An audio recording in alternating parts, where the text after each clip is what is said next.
Rapaziada, tranquilidade, professor Wesley Tardivo aí, Geografia mais uma vez, tá? Hoje a gente vai resolver questões aí relacionadas à população brasileira, mais um tema dentro daquela ideia de Geografia do Brasil. Falamos aí sobre território, hoje sobre população, e lembrando, cara, que a ideia do canal é aquela, né? Resolver questões e absorver o conteúdo no desenrolar das questões e extraindo o máximo que elas podem nos trazer, tá? Através das alternativas certas e também das erradas, entendendo por que elas estão erradas. No canal aqui o objetivo, então a gente já vai partir aqui para esse primeiro mapa, onde eu vou trazer para você aqui, ó, algumas notações. Já pega o seu material aí, seu papel, sua caneta e vai fazendo suas anotações aí, tranquilo? Para você se acostumar com essa ideia de escrever, tá? Você passar para o papel aquilo que você está enxergando. Na moral, então trouxe esse mapa aí da população distribuída pelo território brasileiro e aqui você já começa a anotar algumas coisas, tá? Primeira coisa, que você tem uma população totalmente, ó, ligada ao litoral brasileiro. Então você já nota a primeira coisa aqui, ó, população concentrada no litoral. Beleza? Logo você começa a notar algumas coisas. A região sudeste, muito populosa.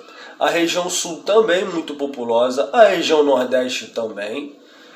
Só que a região norte e a região centro-oeste não são tão populosas. E aí eu já vou trazer essa parada para tu aqui da seguinte forma. Na região norte você vai ter elementos naturais ali que vão dificultar essa propagação da população para aquela região. Que elemento seria esse? O elemento da vegetação amazônica, tá?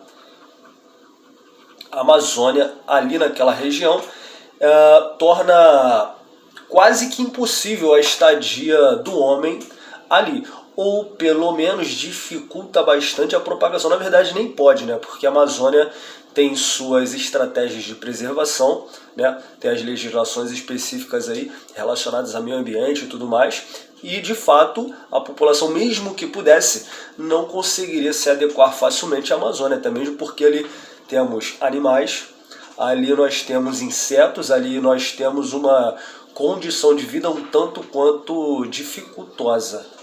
Na moral, na região centro-oeste, o que a gente tem ali? A gente tem duas situações. A primeira delas, a presença do Pantanal.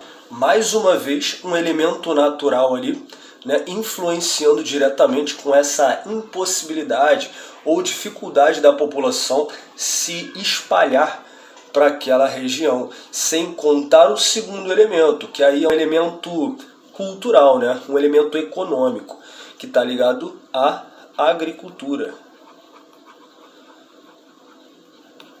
Então, avançando aqui, ó, você olha para o mapa, observa que as regiões amarelas mais claras são as regiões menos populosas, tá?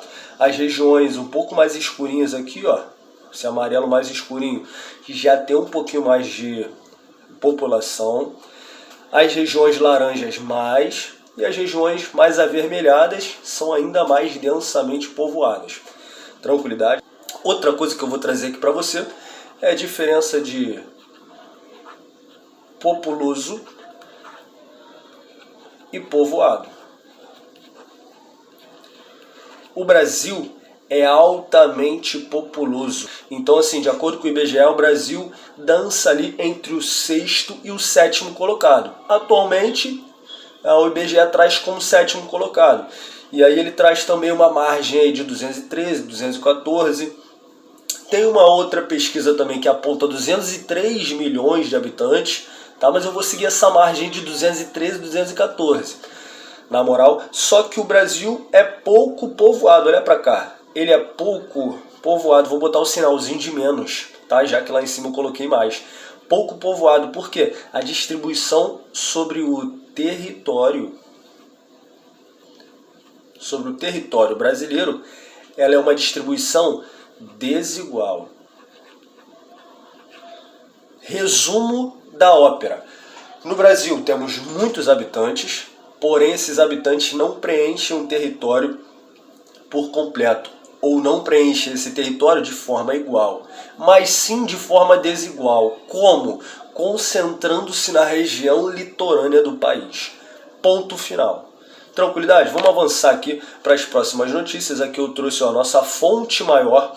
Professor, mas o meu livro tem um outro número lá. Não está dizendo que são 213 milhões. Vou fazer uma prova para o colégio. O que eu devo seguir? Você deve seguir o seu livro, porque a sua fonte de pesquisa, no caso, que o seu professor ele vai usar, vai ser o seu livro. Se está dizendo que é 212 milhões, use o seu livro.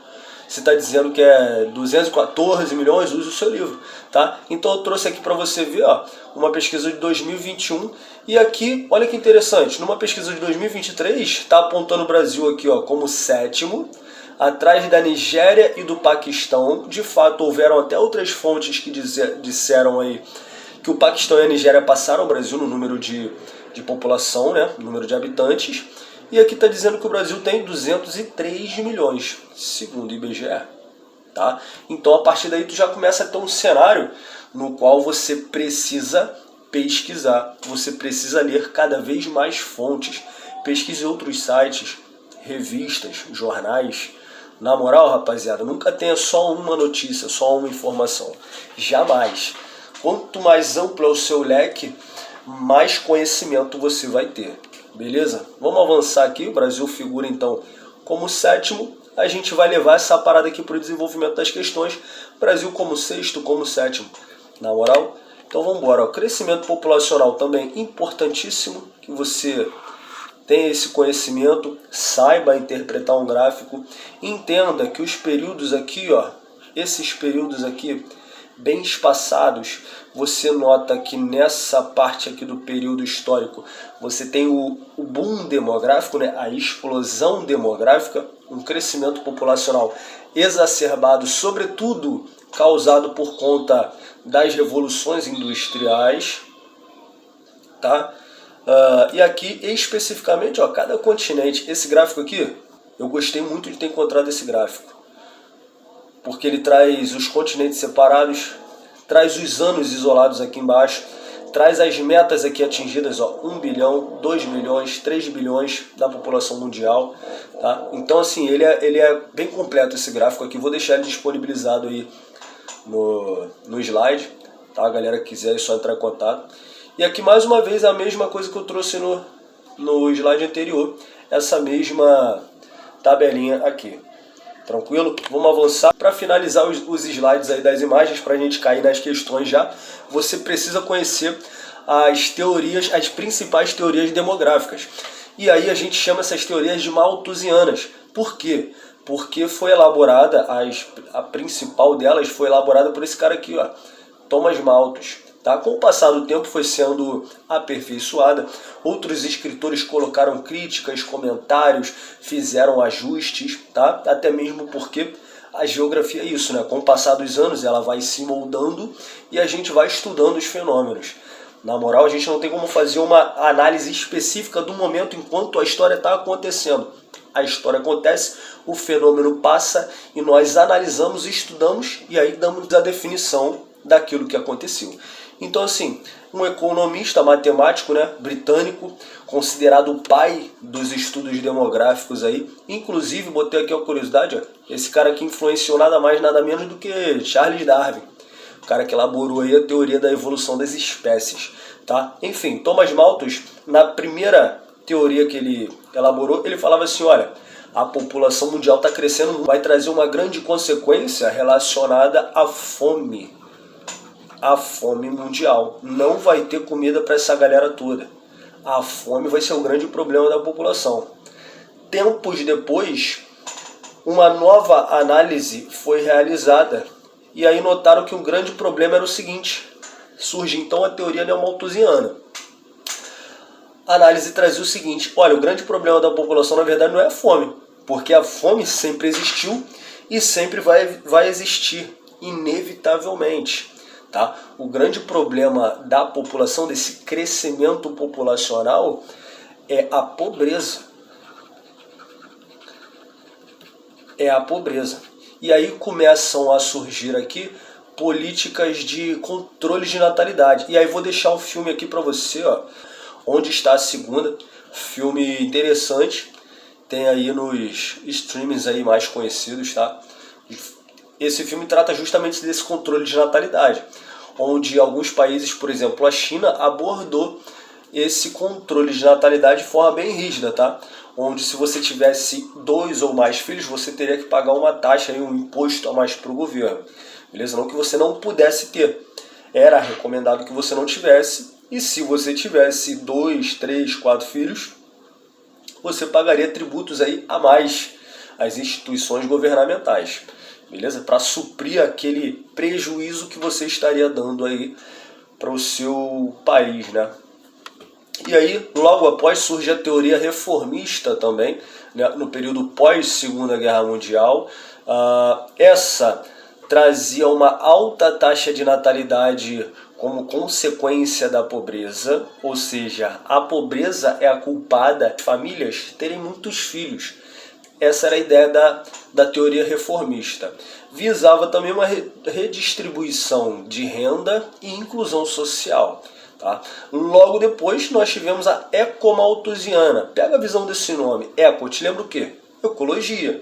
Então esse cara aqui, nada mais nada menos do que ele pensava o viés social, pessoas, e o viés ambiental também. O impacto que isso vai trazer. Né? Até mesmo porque, tu tá ligado, que a geografia nada mais é do que uma ciência empírica que estuda a ciência da natureza e do homem e suas relações. E a gente chama essa relação aí, homem-natureza, esse cenário de espaço geográfico.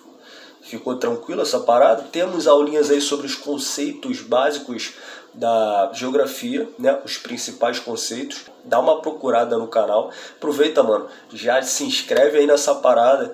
Já manda para aquele teu camarada que precisa dar uma aperfeiçoada na geografia. Para aquele teu amigo da sala de aula, pô, do colégio, que não entende muito bem os temas ali relacionados.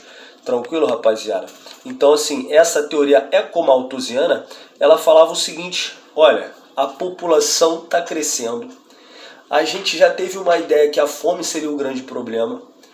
Tivemos a ideia também que a pobreza seria um grande problema para a população. De fato, as duas são. Porém, agora surgiu uma nova parada, mano. A população está crescendo e as tecnologias estão avançando. Então, dentro dessa ideia, os recursos naturais vão começar a ser cada vez mais escassos. Por quê? Porque a população vai consumir cada vez mais. E dentro da geografia a gente tem um teminha também chamado de obsolescência, aquilo que é obsoleto. Aquilo que é obsoleto, aquilo que não tem tanto valor, que não tem tanta resistência. Exemplo, tela de celular. É algo obsoleto. Caiu no chão, trincou. Antigamente, se fosse Nokia tijolão, caía no chão, fazia um buraco no chão, fazia um buraco no piso, meu irmão, e o celular funcionava até melhor se bobear. Se ligou na ideia? Então, atualmente, de tempos para cá, esse conceito de recursos naturais, uso cada vez mais intensivo desses recursos, a própria ideia de obsolescência tem estado cada vez mais presente na nossa sociedade. Vamos avançar aqui. Você também precisa saber interpretar pirâmides etárias. Pirâmides etárias são essas formas gráficas que eu trouxe aqui para você. Se dividem da seguinte forma, tá? Base, corpo e topo. E aí você já entende que aqui no topo são os idosos, aqui no corpo são os adultos e aqui na base são as crianças. São as crianças. Na moral, você precisa entender isso, tá? Aqui ao lado tem as idades, só você dar uma olhada. E aqui embaixo, os milhões de pessoas. Se você notar, essa galera aqui, em 2040, lógico, o tempo passou, em 2040 eles estarão mais velhos. Então, em 2040, eles farão parte do corpo da pirâmide. Não mais da base, mas sim do corpo. Por quê? O tempo passou e elas ficaram velhas. tá? E num segundo momento você já nota, olha aqui a base dessa pirâmide como é que está agora, ó, como é que ela está ficando. Ou seja, menos crianças estão nascendo, tá? Uma taxa de natalidade está apresentando redução, beleza? Tempos depois, continuando, tempos depois, essa galera aqui que estava no corpo da pirâmide, ou seja, agora já era adulto, se tornarão ali os idosos. E aí uma curiosidade, porque a expectativa de vida da população brasileira aumentou, ou seja, a taxa de mortalidade reduziu, menos pessoas estão morrendo, as pessoas conseguem viver mais anos, chegando ali aos 80, 90 anos, mas de fato, pessoas morrem todos os dias, assim como pessoas nascem todos os dias. Então, assim, o número de idosos vem aumentando, mas ainda assim são menores do que o número de adultos. E se você notar mais uma vez, olha o desenho da pirâmide, a pirâmide está se invertendo. Se anteriormente aqui na primeira, aqui, ó, se nessa primeira nós tínhamos uma pirâmide bonitinha, a segunda é um período de transição chamado de janela demográfica. E no terceiro período a gente já tem uma pirâmide já em processo de inversão, já mais apontada para baixo. Beleza? Rapaziada, vamos para a questão número 1. Com esse básico conhecimento aí que a gente absorveu agora, já dá para a gente começar a resolver questões. Tranquilo? Então vamos embora. Trouxe 5 questõezinhas aqui para a gente resolver rapidamente. Quando se consideram os princípios básicos, já vai circulando, já vai gatilhando a questão para ficar fácil. Da população brasileira, não falei da população mundial, hein? Da população brasileira, e aí você já tem que estar com a tua caneta e com o teu caderno do lado para você já fazer o seu resuminho, suas anotações, tá? É correto afirmar que o Brasil é um país populoso, olha aí, um país populoso e pouco povoado. Na moral, isso ocorre em função de quê? Da grande população relativa e pequena população absoluta? Não, o Brasil tem uma grande população absoluta. São 213 milhões de habitantes, tá? Segundo a nossa fonte maior aqui, ó, IBGE. O IBGE. Letra B. A grande população absoluta e igual distribuição da população pelo território brasileiro parou. A distribuição pelo território brasileiro não é igual, ela é dispare, ela é desigual, extremamente desigual. Lembra que o Brasil apresenta uma concentração populacional na região litorânea. Vamos para a letra C. População concentrada na região litorânea, maneiro, e grande população relativa. Não, população relativa não. Vou te explicar o que é essa parada aí da população relativa, tá? Letra D, pequena concentração populacional, pequena, parou, preciso nem ler o resto, só sobrou uma. Letra E, nosso gabarito, grande população absoluta e pequena população relativa. Professor, o senhor não explicou o que é população relativa, pega essa visão. População relativa é igual a população absoluta sobre o tamanho do seu território. Então assim, ó, população relativa vai ser igual a 213 milhões, tá? Vamos arredondar para ficar fácil a conta, sobre 8,5, tá? De território aí, mais ou menos, que o Brasil teria. Isso aqui vai dar aproximadamente, então população relativa vai ser igual a 25,0203 aproximadamente. Então nosso gabarito aí, letra E. Vamos para o número 2. As informações presentes no mapa da densidade demográfica do Brasil revelam que existe uma má distribuição populacional pelo território. Show? Você já olha o mapa, é aquele mesmo mapa que eu já te apresentei. Você já começa a notar que a população está aqui, ó. A galera aí. A galera aí no litoral. Todo mundo querendo curtir uma praia, né? Ninguém quer morar na Amazônia, não sei porquê. Ninguém quer morar ali no Pantanal, pô. Sair, pô, por cima do jacaré, pisando ali no Relacoste. Ninguém quer, não entendi. Assinale a alternativa que indica corretamente uma causa da concentração populacional verificada, ou seja, ele quer a origem desse problema. Interprete a questão, ache o gatilho da questão, ele quer a origem do problema. Ó, uma causa da concentração populacional verificada nas regiões litorâneas. Aí se tu pega a visão, tenta fazer o seguinte, tá ligado? História, né? Aula de história, disciplina irmã de geografia. Se tu traça uma linha aqui, ó, a gente já está começando a falar de Tordesilhas. E aí, se tu começa a pegar a visão dessa divisão aqui de Tordesilhas, tu já começa a entender que lá naquele período colonial, quando a galera começou a chegar aqui, quando as terras começaram a serem distribuídas, o pessoal vinha de navio. Onde que você vai atracar de navio? No litoral, filho. Tá? No litoral não tem jeito. Então as terras começaram de fato a ser povoadas na região litorânea. Não tem jeito. Até hoje nós sofremos com essa parada. Então qual foi a origem, né, dessa concentração populacional verificada? A variedade climática? Não. A variedade de vegetação, as estruturas do relevo, o histórico de ocupação. Pô. O histórico de ocupação. Oferta de água? Não. Pô, se fosse oferta de água, a bacia amazônica. O que tu tem a me dizer disso aqui? Maior bacia do mundo. Pô, oferta de água, pô. Tá? Então não é. É o histórico de ocupação. O nosso gabarito aí, letra D de dado. Beleza, rapaziada? Deixa teu like aí, dá aquela moral no canal. Qualquer dúvida, você pode me chamar lá no Instagram. Meu Instagram tá aí também na descrição, tá? Fica à vontade. Tô aí para ajudar vocês, para somar. Pode mandar pergunta, abro caixinha de pergunta lá direto. Vamos para a questão número 3. O Brasil é um país populoso, a gente já viu essa parada, com uma população que supera 213 milhões de pessoas. Ocupa a sexta, né? A sexta e a sétima posição, dança entre a sexta e a sétima, entre os países mais populosos do mundo.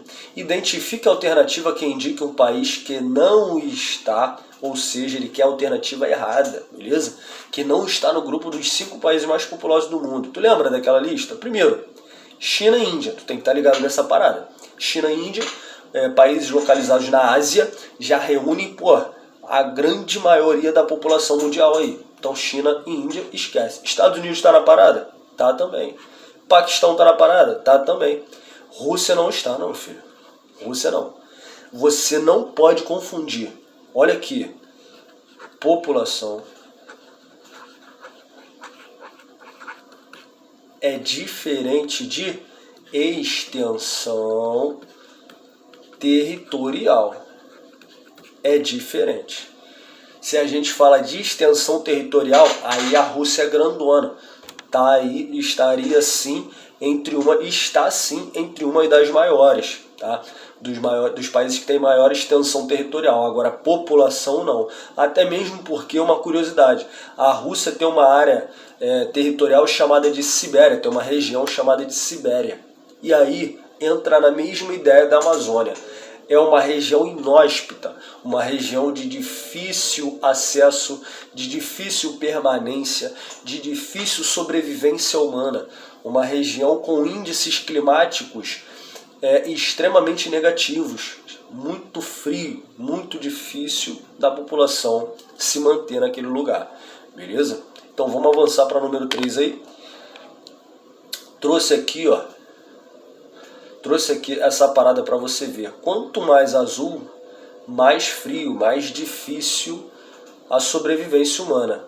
Para você ter essa ideia, tá? Variação climática aí da Rússia, olha essa região aqui, já fica muito difícil de você viver nessa região. Aqui a gente está bem próximo do Polo Norte, tá? Do mundo. Então aí, olha as paisagens também. É fácil você viver num lugar desse? Olha aí. Professor, mas eu tô vendo um cara ali. Beleza, tá vendo um cara. Você tá vendo uma população imensa? Não. Como eu sempre digo, existem pessoas que moram nessas regiões? Sim, existem. Mas nem se comparam com a grande maioria das pessoas que moram nas outras áreas mais habitadas. Tranquilidade? Vamos embora para número 4 aqui. A pirâmide etária, e aí a importância de você saber interpretar uma pirâmide etária. É um gráfico que fornece informações acerca da distribuição da população de um determinado território, em função da estratificação por idade e gênero, ou seja, da diferenciação por idade e gênero. De um lado homens, do outro lado mulheres. A pirâmide abaixo representa a população brasileira circula o período aqui para mim, 2012 e 2019. Com base nos dados apresentados, é possível afirmar que... o quê? Então você tem que ler a pirâmide, tem que ler as legendas ali, tá? Princípios da cartografia, você tem que estar ligado nessa parada, você tem que ler a legenda. 2012 e 2019 é o mais escurinho, olha aí, ó. Aqui seria 2012 e 2019. Beleza, vamos para as alternativas aqui. Você nota de um lado homens, do outro lado mulheres. Então você já começa a notar que em 2012 você, por exemplo, tinha muito mais, olha aqui, ó, adultos. Você apresentava mais crianças e mais adultos, né? A partir de 2019 isso já começou a mudar. A partir de 2000, lembra que o tempo passou e essas pessoas agora já estão em outras idades, olha aqui. Já estão em outras idades, agora elas são adultas chegando ali na fase idosa, lá no topo da pirâmide. E você nota também que os idosos estão vivendo mais. Olha lá o topo da pirâmide, olha o idoso, vivendo mais do que em 2012. O homem, olha a mulher, vivendo muito mais do que em 2012, tá? Então você tem que ter esse olhar detalhado, beleza, rapaziada? Então vamos para as alternativas. Letra A, a população está em processo de redução no período representado. A população apresenta aumento da expectativa de vida. Opa, essa aqui é interessante, hein? A população apresentou aumento da natalidade? Não. Aumento 2019, aqui aumento 2019, meninas, tá? Meninos, olha aí, aumento não, parou. Natalidade não aumentou. O número de idosos supera o número de jovens? Não, aí é absurdo. O número de idosos cresceu, tá? Eles vivem mais, só que não supera o número de jovens, não. Não, ainda pelo menos não. O número de adultos está em redução? Não, o número de adultos não está em redução. Está aumentando cada vez mais. Olha aqui, ó. A partir desse momento você já começa a ter, ó, muito mais adultos, olha, do que em 2012, por exemplo. Olha aqui do outro lado as mulheres. Ó, mais adultos do que em 2012. Beleza? Então nossa alternativa aí, letra B de bola. Vamos para o número 5, para a gente finalizar aí nossas questões. O Brasil é um país urbanizado. Isso significa que a maioria da população vive nas cidades. Ponto final. Segundo o IBGE,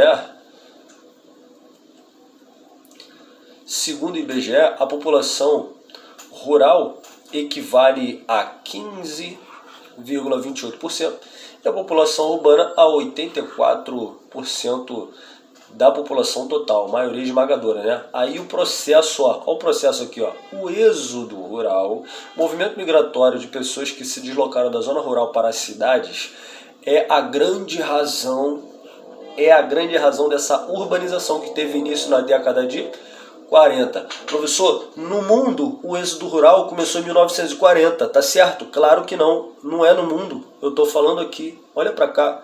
No Brasil, esse processo de êxodo rural se deu intensamente nesse ano aqui, a partir desse ano aqui.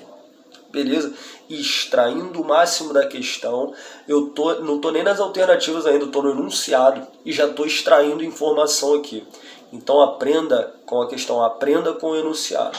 Beleza? São causas do êxodo rural que promove essa importante mudança na população do Brasil, exceto palavrinha-chave, ou seja, muitas coisas aconteceram, né, que ajudaram, auxiliaram esse movimento migratório, exceto qual deles? Qual dessas alternativas aí não tem nada a ver com o êxodo rural? Não tem nada a ver com essa disparidade de população rural e urbana aí? Qual delas? Letra A concentração fundiária? Sim, eu quero a errada, pô. B, a modernização da agropecuária? Sim, a mecanização do campo, tá? Ao passo que antes eu tinha 50 pessoas precisando fazer um trabalho manual, imagina essa cena, plantando, colhendo no campo, e chega um avanço tecnológico, uma máquina gigantesca que faz o trabalho dessas 50 pessoas, eu agora só preciso de uma pessoa, de um trabalhador, para fazer aquele trabalho ali, para operar a máquina. Só um. Para onde vão os outros 49? vão para a cidade buscar emprego. E aí na cidade vai estar acontecendo uma parada chamada industrialização, aumento da urbanização. Ou seja, ele vai migrar procurando trabalho, ele vai deixar o campo, vai deixar o estilo de vida dele e vai migrar para a cidade. Na moral, então assim, a industrialização nas cidades também vai ser um fator? Também, porque vai ser um fator de atração, vai ser um fator atrativo para esse processo de migração, beleza? Letra D, precárias condições de vida no campo? Sim, avanço tecnológico chegou, maquinários chegaram, então esse cara já não tem mais uma vida tão fácil. Quem vai competir com a máquina? Como é que ele vai competir com a máquina? Se a máquina é muito mais eficiente do que ele, tá? Então assim, a máquina trabalha mais rápido, já separa os grãos. Ele não, ele precisa de um trabalho ali paulatino, devagar. As condições de vida dele vão se tornar condições precárias. Sobrou pra gente aqui a letra E. Expansão da demarcação das terras indígenas? Para. Quando a gente fala de êxodo rural, aumento da industrialização, aumento da urbanização, a gente está falando da economia do Brasil, ó, decolando, subindo. Dentro dessa ideia de economia, os indígenas não tem nada a ver com a história. O Brasil não quer nem saber dessa galera aí, dos aborígenes, dos originários do território brasileiro. Na verdade, essas regiões indígenas vêm sofrendo cada vez mais retaliações, perda de terras, tá? Genocídios culturais desde a época da colonização. Tranquilidade, rapaziada? Então a única que não se encaixa aí nesses processos é a letra E. Questão número 6, vou trazer mais uma aqui. Tá? A teoria malthusiana, para a gente finalizar com chave de ouro, foi objetivo de muitas críticas no meio acadêmico e científico. A teoria malthusiana foi objeto de muitas críticas no meio acadêmico e científico. Além das suas considerações a respeito da dinâmica do crescimento da população, Malthus discorreu sobre as medidas que seriam necessárias para evitar um colapso socioeconômico e a elevação da pobreza mundial, que ele próprio antevia, né? Aquela história que eu te contei, ele trouxe primeiro a ideia da fome, logo depois surgiu a ideia da pobreza como sendo o maior problema relacionado ao crescimento populacional. Então vamos lá, para solucionar a questão levantada por Malthus, em sua teoria malthusiana, o estudioso propunha o quê? O aumento da produção de alimentos? Não, ele não propunha. Professor, mas ele não falou que o problema seria a fome? Sim, ele falou que o problema seria a fome, mas ele em momento algum falou assim, ó, a gente precisa produzir mais alimento. Não, jamais. Tá? O aumento da prática da pecuária, esquece, nada a ver. A interrupção do êxodo rural? Também não, tem nada a ver. O controle da natalidade, ou seja, controlar as pessoas que iriam nascer? Sim. Essa foi a ideia. Tá? Vamos ver a letra E, ó. A limitação do crescimento urbano? Não, ele não estava preocupado com o crescimento urbano. Ele estava preocupado com a explosão demográfica, e essas análises que ele tinha feito já mostravam numa prospecção futura que esses números aumentariam ainda mais. Tá? Errado ele estava? Não estava errado, ele estava certo. Ele fez a prospecção correta, só que aí novos problemas foram surgindo, né, com o decorrer da história. Então nosso gabarito aí, letra D de Delta. Tá? Rapaziada, muito obrigado por ter chegado até aqui. Se você puder contribuir de alguma forma aí com o canal, tá? Dá um like aí, se inscreve no canal, ativa o sino aí, tô tentando lançar 2 vídeos a cada semana. Mano, se puder dar um pulo lá no meu Instagram, tem bastante conteúdo lá também, caixinha de pergunta, resenha, trocação de ideia, tá? Professor, tô em dúvida com isso aqui, tira minha dúvida. Temos aí no canal conteúdo para ESA, tá? SpaceX, conteúdos para estudos convencionais, tá? Vou colocar também conteúdos de atualidade, né, do que tem acontecido recentemente aí. E, mano, é isso. Te agradeço por ter chegado até aqui. Forte abraço e até a próxima.